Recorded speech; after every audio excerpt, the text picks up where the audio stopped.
एक केवल लगन थी, मुझे भगवान की प्राप्ति करनी, बस एक जिद थी। इसके लिए 13 वर्ष की अवस्था, भूख प्यास कष्ट, कहीं रहने का ठिकाना नहीं, खाने का ठिकाना नहीं, हर बात को सहने के लिए तैयार थी। तभी कह रहे सब कुछ त्याग सकते हैं लेकिन प्रभु को नहीं। वो वैराग्य, वो भक्ति, ये किसी व्यक्ति के साधन बल से नहीं प्रकट हुई थी, ये कृपा से होती है। जब हरि जो कृपा करते हैं तब ऐसी वृत्ति प्रकट होती है। बड़े प्रलोभन आते हैं जीवन में, फंसना नहीं चाहिए। कई जगह महंत बनने के लिए देखने सुनने तो लगता है कि बड़ा वैभव, बड़े कई जगह जहां ऐसा हुआ तो रात में उठ के भागते थे। साधु रात में जगता है, जैसे जो चोर है वो रात में नहीं जगते क्योंकि उनको सांसारिक वस्तु चुरानी होती है। और संत जन अपनी श्वासों को परमात्मा में लगाते हैं और रात में सब सोते हैं, उनकी अलग यात्रा होती है। वो भगवत मार्ग के यात्री अंदर की यात्रा रात्रि में करते हैं। जागृति संयमी या निशा जागृति संयमी, संयमी। रातों में नींद नहीं आती थी, 15-20 मिनट 30 मिनट ऐसा लगता था कई घंटे सो चुके, क्योंकि एक आग जल रही थी, एक आग जल रही। कैसे ब्रह्म साक्षात्कार हो, कैसे भगवत प्राप्ति। एक बलिहारी है उस वृत्ति की, वो केवल भगवान के द्वारा दी जाती है, वो केवल भगवान के द्वारा, वो किसी साधन से नहीं होती, भगवत प्रदत्त है जब मिलती। पूज्य पादुड़िया बाबा जी के अंदर ऐसी जागृत हुई कि प्राण त्यागने की इच्छा हुई। कैसे ब्रह्म का साक्षात्कार। अब ब्रह्म का साक्षात्कार नहीं तो जीवन किस काम का। यहां तक कि गंगा जी में अपने शरीर को विसर्जित करने की सोच ली, फिर सोचा कि प्राण त्यागने से ब्रह्म साक्षात्कार हो जाएगा। मतलब एक ऐसी लगन लगती है तो सब कुछ छूट जाता है। कभी किसी को पता ही नहीं रहा कि जिंदा है कि नहीं, किसी को पता, ये तो वृंदावन में ये सब नहीं तो किसी को पता नहीं रहा।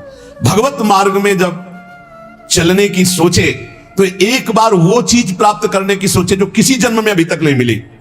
हर जन्म में रुपया मिला छूट गया है, पढ़ाई लिखाई की छूट गया है, परिवार मिला छूट गया है, घर मकान मिले, पद प्रतिष्ठा मिली छूट गया है, भगवान नहीं मिले। यार इस जन्म में तो भगवान से मिलने की बात सोच लो, एक बार भगवान से मिल लो, बस एक बार, अनंत जन्मों की बिगड़ी बन जाएगी। उसके लिए आग पैदा हो हृदय में। जीना और मरना अब प्रभु के लिए बड़ा मस्ती का मार्ग होता है, बड़ा मस्ती का मार्ग। फिर प्रभु भी आंख मिचोली खेलते हैं। कोई कदम ऐसे, आश्चर्य में गंगा किनारे जा रहे, आगे ऐसे पपड़ी पड़ी हुई है, बिल्कुल सूखा दिखाई दे रहा है, भारी दलदल, रबड़ी जैसा ऐसा। पीछे से आवाज, आगे कदम मत रखना, दलदल है। वैसे एक छड़ी ऐसे डाले, एकदम पपड़ी हटी, एकदम रबड़ी जमका बदो। पीछे देखा कोई व्यक्ति नहीं।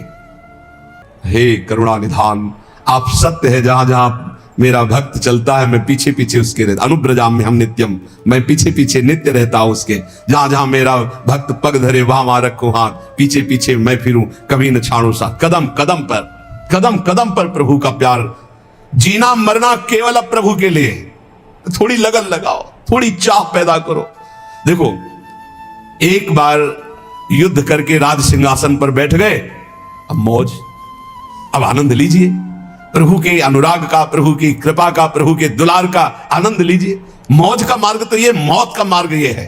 संसार में बार बार जनो, बार बार। अब बोलो कितना कष्ट, अभी स्मृति खत्म हो जाए, मान लो एक्सीडेंट हो, गिर जाए, स्मृति खत्म, अब खत्म। मैं कौन कहा, हाथ पैर टूट जाए, ना चल सकते हैं, जबान कट जाए, ना बोल सकते हैं, आंख फूट जाए, नहीं देख सकते, यहां खत्म, सिस्टम ही खत्म। छोटी छोटी नस नाड़ियां ऐसी है कि वो किसी तरह खराब हो जाए तो खत्म। मैं कौन कहा, कर लो, सब खत्म। ये पंचभूत बिखरेंगे। ये जो शरीर बना है ना, स्पष्ट अजीब मिट्टी है। मिट्टी, वायु, अग्नि, जल, आकाश, इन 5 से ढांचा बना है। क्षिति जल पावक गगन समीरा, मिट्टी है इसमें। कैसी रचना है भगवान की, इतना प्यारा ये मिट्टी का शरीर लग रहा है मैं ही हूं, और इसी में पूरा राग है। एक बार यार, एक बार हिम्मत करो, नाम जप करते हुए निकलो इस मिट्टी के घेरे से, शरीर के घेरे से। सारा का सारा ज्ञान वर्णन करने पर रहता शरीर ही में है सब। एक बार जीना और मरना प्रभु के लिए ठान लो, एक बार। अब तो आपसे प्रेम करेंगे प्यारे, अब जो होगा सो देखा जाएगा। निकलो प्रभु के लिए, अंदर से राग से निकलो। ये नहीं कि घर छोड़ के भाग लो, हम ये नहीं सिखा रहे। राग छोड़ के, अंदर से संसार से राग छोड़कर श्री कृष्ण से अनुराग कर लो। मेरे हृदय में केवल एकमात्र कामना रह जाए, प्रभु मिलन। एक बार देखूंगा आपको, एक बार देखो। जैसे ऐसी गर्मी हो रही ना, तो जब गंगा किनारे जहां कुत्ते लाशों को खा रहे, घोर वैराग्य की स्थिति अंदर रहती, यह है शरीर, यह शरीर का अंतिम परिणाम है। बस रात दिन ऐसी धूप में भी गंगा किनारे बैठ करके धारा के नजदीक बहुत आनंद मिलता है, क्योंकि धूप का ज्यादा प्रभाव नहीं पड़ पाता। गंगा जी की लहरें शीतलता प्रदान करती है हर समय। इतना तो जरूर हम कहेंगे कि गंगा जी एक अद्वितीय है, गंगा जी एक अद्वितीय पवित्रता है, गंगा जी एक अद्वितीय मूर्तिमान ज्ञान और वैराग्य की धारा है, और यमुना जी अद्वितीय प्रेम प्रदान करने वाली भक्ति की, रस भक्ति की धारा है। देखो हमारा कितना महान देश है, जहां की नदियां भागवतिक सामर्थ्य प्रदान करने वाली है, जहां का जल साधारण नहीं, भागवतिक सामर्थ्य पक्का। ये अनुभव की बातें कह रहे हैं। गंगा जी साक्षात मूर्तिमान ब्रह्म द्रव है, तो यमुना जी साक्षात प्रेम है। ब्रजाधिराज नंदनाम बुदाब गात्र चंदना नुलेप गंधवाहिनी भवाब्धि बीज दाहिनी जगत त्रये सस्वनीम लसत सुधा पयस्वनीम। साक्षात ये अमृत है। ब्रजेंद्र सोनु राधिका हृदय प्रपूर्य माणय और महारसाब्द पूरयो रिवाति तीव्र। देखो हम गंगा यमुना के बीच में विराजमान। ऐसे हो भाग्य, अगर भगवत प्राप्ति नहीं हुई तो कहां प्राप्ति होगी। इसलिए इस जन्म को न्यौछावर कर दो प्रियालाल के चरणों में। उठते बैठते चलते फिरते हर समय नाम जप करो। किसी का किसी भी तरह से मन वचन कर्म से अहित ना होने पावे, नहीं तो हिसाब फिर देना पड़ेगा। जो हिसाब हमारे में आवे उसे भोग लो। हमारा कोई अहित करे तो चुप होकर के भोग लो। दूसरे का अहित मत करना, खूब नाम जप करना। अगर हमारी कोई ऐसी घटना भी घटती है तो उस समय भगवान शरणागत वत्सल हमारा परम कल्याण कर देते हैं। हमें हर समय नाम में रहना है, पता नहीं कब क्या हो जाए। बिल्कुल हमारे बात को समझिए।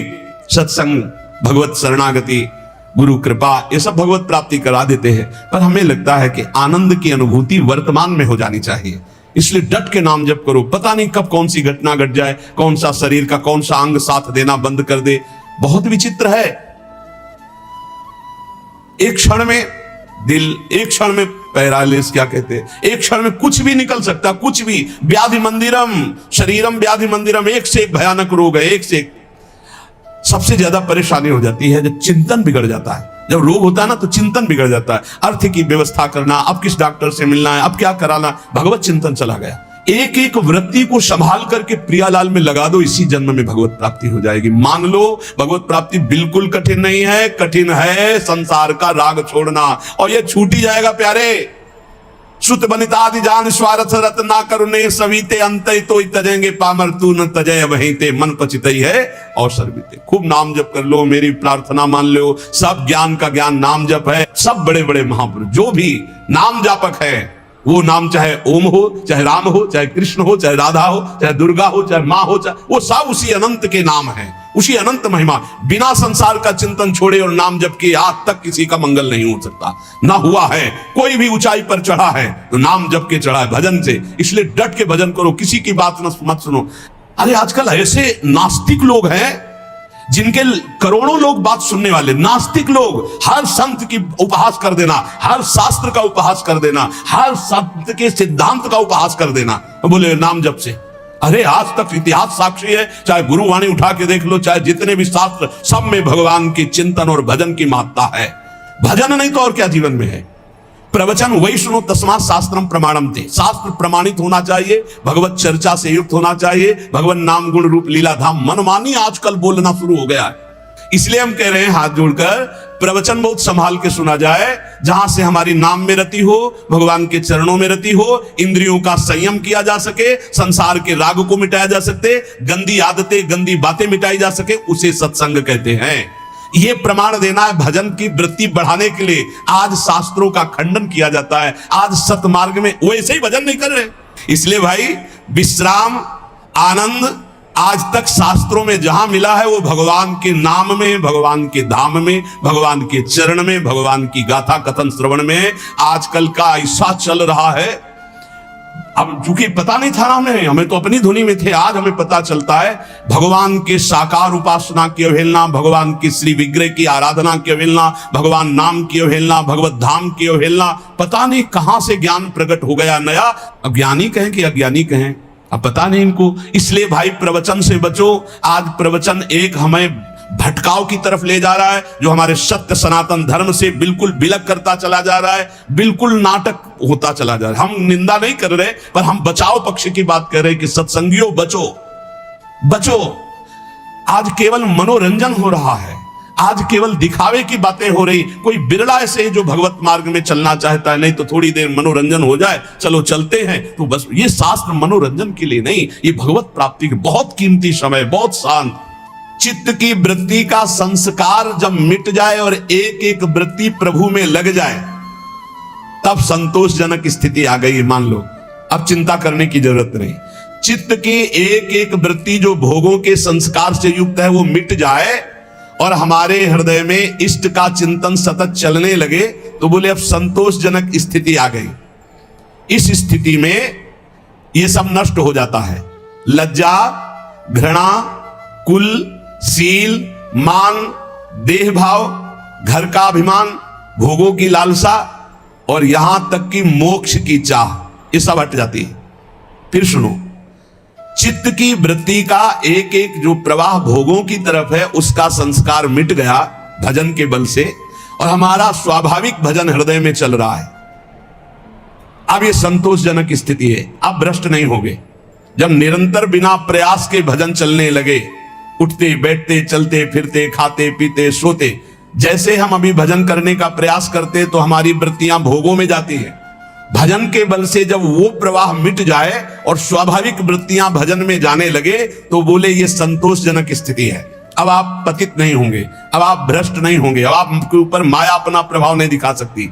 तो ये चीजें नष्ट हो जाती हैं। ये जितनी बातें हैं, ये अगर ये नष्ट नहीं हुई तो अभी आपका निरंतर भजन नहीं चल रहा, अभी संतोषजनक स्थिति नहीं है। क्या? लज्जा, तिलक लगाएंगे, कंठी बांधेंगे, लोग क्या कहेंगे? शर्म करने की बात है। लोग यही तो कहेंगे कि बड़ा भगवान का भगत बनता है। ये कोई बुरी बात थोड़ी, ये तो मेरा सम्मान है। इतने बड़े भगवान के दासत्व से युक्त मुझे भक्त कहा गया, ये कोई निंदा की बात है? बोले नहीं, लोग कहते हैं कि अरे तो बड़े भगवान के भगत बनते हैं, देखो तिलक लगाए, कंठी लगाए, तो ये निंदा की बात है? कितनी बुद्धि खराब है तुम्हारी। अगर आप तिलक लगाए हैं, कंठी बांधे हैं, तो ये कोई निंदा की बात है? अरे तो सौभाग्य का विषय है। अगर प्राणों पे भी आ जाए तो कंठी तिलक बंधा हुआ, हमें भगवान की प्राप्ति होगी। कंठी तिलक अगर हमारे गले में बंधा हुआ तो हमें चिंता नहीं करनी। हमें अपने, यही तो बात रह गई है, जरा से चंद रुपए के लिए हम कंठी तोड़ के फेंक देंगे, क्योंकि वो ऑफिस में नहीं जाने देंगे। हे परमात्मा की ऑफिस में जाने के लिए हम तैयारी की, क्यों नहीं जाने? सोने की जंजीर पहनने के लिए रोक है क्या? तो तुलसी की कंठी पहनने के लिए क्यों रोक है? यही समझना है हमको। हम अपनी निष्ठाओं से गिरते चले जा रहे हैं, पतित होते चले जा रहे हैं। अकबर ने कहा था, हरिराम व्यास जी के प्रिय शिष्य मधुकर शाह जी और बहुत से राजा बेटे सब तिलक कंठी धारण किए। कल कोई भी तिलक लगा के आएगा, गरम लोहे के गोले से उसका मस्तक दाग दिया जाएगा, फरमान जारी कर दिया। तो जो कमजोर हृदय के थे उन्होंने कहा, अरे भाई तिलक नहीं लगाएंगे, जय दिन तक ये बादशाह है, दरबार में बिना तिलक के चले जाएंगे, कौन प्राण दे? कोई बहुत जो भावुक थे उन्होंने कहा, भाई हम सूखी रज लगा लेंगे, दिखाई नहीं देगा। वो बात भी बन जाएगी कि गुरु आज्ञा का भी पूर्ति हो जाएगी और बादशाह का भी फरमान जो है उससे बच जाएंगे हम। मधुकर शाह जी ने सोचा, ये अखिल कोटि ब्रह्मांडों के बादशाह के दासत्व का तिलक है, गुरु जी ने दिया है, और एक मुल्क का बादशाह यदि हुक्म करता मैं इसे मिटा दूं तो फायदा क्या होगा? ये निष्ठा रखो, निष्ठा, इसका बहुत बड़ा महत्व है, बड़ी निष्ठा में सामर्थ्य है। उन्होंने कहा, आज मैं अपने प्राण त्यागूंगा गुरु जी की आज्ञा के लिए, तिलक लगा के जाऊंगा। और वो बादशाह है, ऐसा करेगा, कर सकता है, लेकिन जब तक भुजाओं में ताकत है मैं मारूंगा, और जब मैं हार जाऊंगा तो मुझे मार देगा, लेकिन मैं अपने गुरु और बादशाह ईश्वर के तिलक को नहीं मिटा सकता। ये हमारे अखिल कोटि ब्रह्मांडों के बादशाह ईश्वर का तिलक दासत्व का है। वैसे तो अंगरखी पहन के जाते थे, अंगरखी उतार करके खुला छाती, 12 तिलक बड़े बड़े, लंबी तलवार खींच कर गए। बादशाह ने देखा, कहा मधुकर शाह तो हमारे फरमान को नहीं सुना, खींची तलवारों का, आपका फरमान सुना लेकिन मेरी निष्ठा को आपने नहीं सुना। ये गुरु प्रदत्त तिलक कंठी है। देखते हैं किसकी भुजाओं में ताकत है कि जीवित हमारे इसको मिटा दे। तुरंत पलट गया अकबर, तुरंत वाह वाह वाह वाह मधुकर साहब वाह, सच्चे तिलक तो तुम ही हो। बोलो मैं प्रसन्न हूं, क्या करूं? बोले ब्रजमंडल में किसी भी तरह का शिकार और हिंसा और किसी के ऊपर कंठी तिलक बांधने का कोई भी विरोध न किया जाए, तत्काल पाए सिंह के समान। भगवान का दासत्व का तिलक, भगवान के दासत्व का भाव, बड़ा कलयुग का प्रभाव चल रहा है। शराब की बोतल मेज में ऑफिस में खोल के पियो, कोई मना नहीं करेगा, लेकिन भगवान की अगर गीता पढ़ने लगो तो तुम्हें डर लगेगा। कंठी बांधे हो, तिलक बांधे हो, लज्जा, संतोषजनक भक्ति तभी आई जब लज्जा ना रह जाए। हम हरि नाम कीर्तन करें, हम राधा बोल रहे, भगवान नाम बोल रहे, गंदी गंदी बातें प्रपंच की बोले, कोई लज्जा नहीं। भगवान की बात बोलने में लज्जा लगेगी।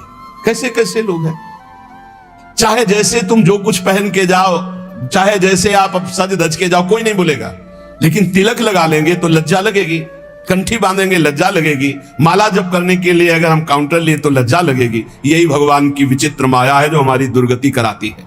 इसलिए पहला है लज्जा। भक्ति में न लाज तीन लोकन की, तीन लोगों की लाज नहीं, हम मृत्यु लोक की तो बात जाने दो, नहीं लाज करनी चाहिए। ठसक से लगाओ रज, जो होगा मंगल होगा। भगवत मार्ग के पथिक है, सब जगह से हटा दिए जाएंगे तो ऐसी जगह खुल जाएगी जहां मंगल हो जाएगा। कानपुर जिले में नरवल है, बहुत गरीब ब्राह्मण थे, अपनी निष्ठा से रहते थे, प्रसिद्ध थे वो निष्ठा से। आज अष्ट धातु का मुरली मनोहर जी का मंदिर बना है अंदर, और बड़ा विशाल बाहर, जो अन्य उससे अष्ट धातु का मंदिर, अष्ट धातु के ठाकुर, और ऐसे कीर्तन सब चलता है। उन्हीं के घर में खुदाई में न जाने कहां से कितना धन निकला, सब वैभव ही वैभव। जैसे पीली मिट्टी ऐसे सोने की खाने हैं इस पृथ्वी पे, सोने की, चांदी की, रत्नों की, हीरा जवाहरात की। उसके भरोसे रहो, धनी हो जाना कोई बड़ी बात है क्या? जब सब रास्ते बंद हो जाते तो एक रास्ता खुला होता है परम धनी का, पर वो रास्ता पता नहीं होता, इसलिए सब परेशान होते हैं। अगर उस महाधनी का रास्ता मिल जाए तो तुम निहाल हो जाओगे, निहाल हो जाओगे। बड़ी अलौकिक उसकी, बड़ी अलौकिक उसकी रीति है देने की, बड़ी अलौकिक रीति है। उसे गांव में कहते हैं, गांव की भाषा में, कि देता है तो छप्पर फाड़ के देता। ले कहते हैं ना, जो ऊपर वाला देता है तो छप्पर फाड़ के देता, ऐसा ही कुछ देता है, पक्का समझ लो। लज्जा मत करो कि हमारी ये अगर ये तिलक कंठी और ये सब, और अगर हम ये लगाएंगे तो फिर क्या होगा। वो बादशाह देख रहा है अनंत ब्रह्मांडों का, अरे इतना तो कितना सुंदर लगता है जब भगवान का तिलक लगा करके कोई नाम जप करते हैं, दिखाई दे, लगता है इसकी चरण रज माथे पे रख ले, वो पावन दिखाई देता है। भगवान का तिलक नहीं है, दुनिया की ओर भौं बनवाए घूम रहे हो, तो इससे कोई सुंदरता है क्या तुम्हारी? इससे सुंदरता नहीं। दुनिया के चाहे जितने भी श्रृंगार कर लो, जब तक तुम्हारा ब्रह्मचर्य ठीक नहीं, चरित्र ठीक नहीं, भजन ठीक नहीं, तो तुम्हारे चेहरे पे आकर्षण नहीं होगा, पक्का। बहुत बुरा लगता है चेहरा, जो विषयी चेहरा होता है ना, पाप करने वाला, पापाचरण वाला, वो चाहे जितना पाउडर थोप ले, चाहे जितनी भौं बनवा ले, दूर से दर्शन में सुख नहीं मिलता। और जो सात्विक चेहरा होता है, शत्रुगुण भजन परायण है, वो भले कैसे भी हो, उनके दर्शन में सुख होता है, आत्म सुख होता है। इसलिए लज्जा का पहला त्याग होता है। दूसरा घृणा। हम ये कहते हैं कि जो गलत आचरण करते हैं हमें उनसे घृणा नहीं करना है। अगर उनके गलत आचरण छूट जाए तो बहुत अच्छे हो सकते हैं। शराबी की शराब छूट गई तो शराब घृणा योग्य थी, शराबी थोड़ी था। शराब छूट गई, बहुत अच्छा आदमी हो गया। मांस खाना छूट गया, बहुत अच्छा आदमी हो गया। वो चोरी करना छोड़ दिया, बहुत अच्छा आदमी हो गया। हमें घृणा नहीं करनी, हमें प्रीति करके जिनसे घृणा करवानी, उन पदार्थों से, उन क्रियाओं से, उन वस्तुओं से घृणा करा के उसे महान बनाने का रास्ता देना। भक्त कभी किसी से घृणा नहीं करता, वो उन कारणों को छुटवाता है जिससे वो घृणा का पात्र बन रहा है। तो वो तभी छूटेगा जब हमारी प्रियता होगी उस पर, सब जीवन शोक प्रीति। तीसरा है कुल। कुल का अहंकार नहीं होना चाहिए, इसे कुछ नहीं होता। जो कुलाभिमानी है, जाति अभिमानी है, इससे कुछ नहीं होने वाला। ये संस्कृति आवागमन का हेतु ही जाति अभिमान है, कुल अभिमान है। अपने धर्म का पालन करो, अभिमान मत करो। सबके समान पांच भौतिक शरीर है, सब में समान भगवान का अंश विराजमान है, अलग अलग सेवाएं, अलग अलग व्यवहार है, लेकिन आप घृणा मत करो, आप अभिमान मत करो अपने ऊपर। जाति पाति कुल कलम धर्म व्रत संस्कृति हेतु अविद्यानाशी, सेवक जी महाराज कह रहे सेवक वाणी में, यह अज्ञान है, यह अविद्या है। यदि जाति पाति कुल आदि का अभिमान करे तो यह अविद्या है, आवागमन में फंसा देगी। उसके हृदय में मान की लालसा खत्म हो जाती है। जो निरंतर भगवत भजन करता है वो सबही मान प्रद आप अमानी। कोई उसको प्रणाम करे तो अच्छा नहीं लगता, लेकिन वो दूसरों को प्रणाम करने में बहुत सुख का अनुभव करता है। दूसरे को सम्मान देना, दूसरे को प्रणाम करना, सबसे छोटा अपने को मानना, ये भजन करने वाले का लक्षण होता है। और देह भाव, ज्यादा देह प्रियता नहीं होनी चाहिए। देह भगवत सेवा का पात्र, इसलिए इसे संभाल के तो रखना है, क्योंकि अपने लोग वैष्णव हैं। भगवत सेवा इसी शरीर से होती, भजन इसी शरीर से होता है, हम कीर्तन इसी शरीर से करते हैं, संत सेवा गुरु सेवा इसी शरीर से होती, इसलिए इस शरीर को हम प्यार करते हैं।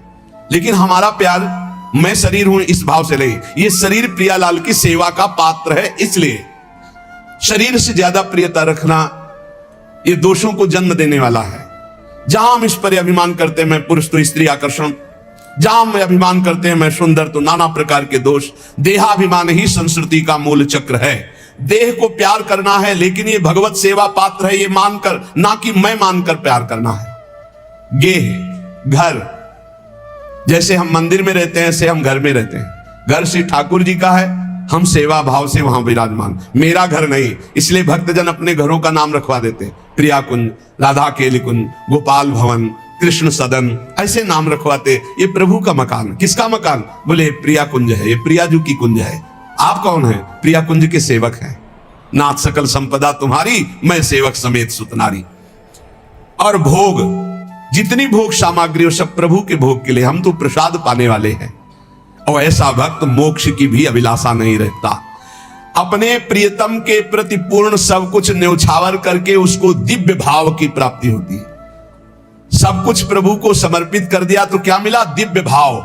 भाव में डूबा हुआ, भावोत्सवेन भजताम रस काम धेनुम, भाव में डूबा हुआ है, दिव्य दिव्य भावनाएं कर रहा है। प्रियाजू को कभी भोग लगा रहा है, कभी झूला झुला रहा है, कभी प्रियाजू को स्नान करा रहा है, कभी श्रृंगार करा रहा है। बड़ी भावनाओं में सुख वृत्ति, ये फल मिलता है सर्वस्व समर्पण से। भक्त के काम क्रोध और अभिमान ये सब दिव्य हो जाते हैं। बड़े बड़े जीवन मुक्त मुनियों के लिए भी जो दुर्लभ है, वे रंग रंगीले छैल छबीले प्रभु के प्रेमियों के अलग ही रास्ते हो जाते हैं। इनको क्रोध भी आता है प्रभु पे, ये गुस्सा भी करते हैं, क्योंकि इनके प्रभु है ना। जैसे ग्वारिया बाबा सखा भाव से, जा अगर मेरे बिना तेरा काम चल जाता है तो तेरे बिना मेरा भी काम चल जाएगा। जा, आज से न तेरा भजन करेंगे न तेरी बात करेंगे। ये अंदर की बात। कोई संत भजन करते रोक देते, अरे काहे को भजन करते हो, बड़ा निष्ठुर है, 20 वर्ष हो गए भजन करते हुए, आज सामने नहीं आया। पर सब जानते थे कि बाबा बड़े भाव वाले, आज पता नहीं कौन सा भाव ठाकुर जी के ऊपर है कि ये बरस रहे ठाकुर जी के ऊपर। शाम तक न खाना न पीना, ऐसे ही बस नाराज है ठाकुर जी से। तो ऐसे सिद्ध पुरुष का कैसे चिंतन चल? वो कह रहे हैं भजन नहीं करेंगे, एक क्षण भी भजन का ताता नहीं टूट रहा है। आएगा ना तो बात नहीं, पक्का आएगा, वो हमारे बिना रह नहीं सकता। और आएगा तो बात नहीं करेंगे, बोलेंगे नहीं, छुएंगे भी नहीं, देखेंगे भी नहीं, तो तेरे बिना चल जाता है ना। मैं नहीं बोलूंगा। सामने ठाकुर जी भाव में उनके, एक क्षण भी ठाकुर जी से बिलग ले और कह रहे थे कि मैं भजन नहीं करूंगा तुम्हारा। शाम के ठाकुर जी पीछे से आवाज, ए सारे ग्वारिया। बाबा 60-70 वर्ष के थे। ऐसी मेघ गंभीर वाणी, ये तो मेरे यार की वाणी। पीछे मुड़ के देखा, कमर में हाथ रख के वही ठसक, तिरछी चितवन, पीतांबर, अनंत बिजलियों की सी कांति चमक रही पीतांबर। लालजू महाराज फेट में मुरली। ए ग्वारिया, तू नाराज है? अरे मेरा यार, दौड़ पड़े, गले लगाया, एक फिर एकदम याद आया, फिर मान धारण हुआ। ये हमने तो नियम लिया था, इसको देखेंगे नहीं, बोलेंगे नहीं, बोल भी दिया, गले भी लगा दिया, चलो, पर अब नहीं, चल दिए। ठाकुर जी पीछे से अचला पे, ए बाबा, इतनी व्याकुलता तुमने कभी नहीं की, इसलिए मैं नहीं प्रगट में मिला। आज व्याकुलता की याद मिल गया। आज से पक्का वादा करता हूं, जब बुलाओगे तब आ जाऊंगा। बाबा नाराज मत। ऐसे भक्तों के पीछे, भक्तों का क्रोध भी अपने ही आराध्य देव के प्रति होता है, काम भी अपने आराध्य देव के प्रति होता है, लोभ भी आराध्य देव से। सब विकार भगवत स्वरूप हो जाते, दिव्य हो जाते हैं। एकमात्र भगवान से जिनका चित्त जुड़ गया है, उनके अंदर कामना जागृत होती। काम का तात्पर्य होता है कामना जागृत होती। एक बार हृदय से लगने की, एक बार मिलने की, एक बार देखने की। वो काम से पीड़ित होकर, अर्थात काम माने कामना, इस चाह से, इस कामना से पीड़ित होकर रोकर पुकारते हैं, हे देव, हे दयित, हे भुवनैक बंधो, हे कृष्ण, हे चपल, हे करुणैक सिंधो, हे नाथ, हे रमण, हे नयनाभिराम, हा हा कदानुभवितासि पदम दृशोर में। भक्त की कामना, हे देव, हे प्रीतम, दैत माने हे प्रीतम, हे विश्व के एकमात्र बंधु, हे हमारे मनों को अपनी ओर बरबस खींचने वाले, हे चपल, हे कृष्ण, हे करुणा के एकमात्र सिंधु, हे नाथ, हे रमण, हे नयनाभिराम, हा हा तुम कब हमें अपने दर्शन दोगे, तुम कब हमारे दृष्टिगोचर होगे। परम पावन काम हो गया।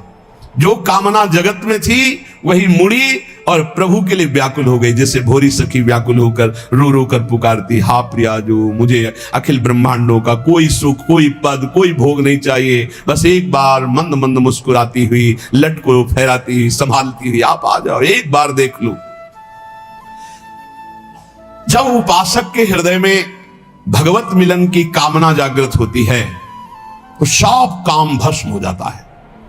पर यह जागृत होती है जब बहुत नाम जप हो, खूब भगवत चर्चा, सब दोषों का त्याग हो जाए, तब हृदय में विमल कामना, निर्मल कामना जागृत होती है।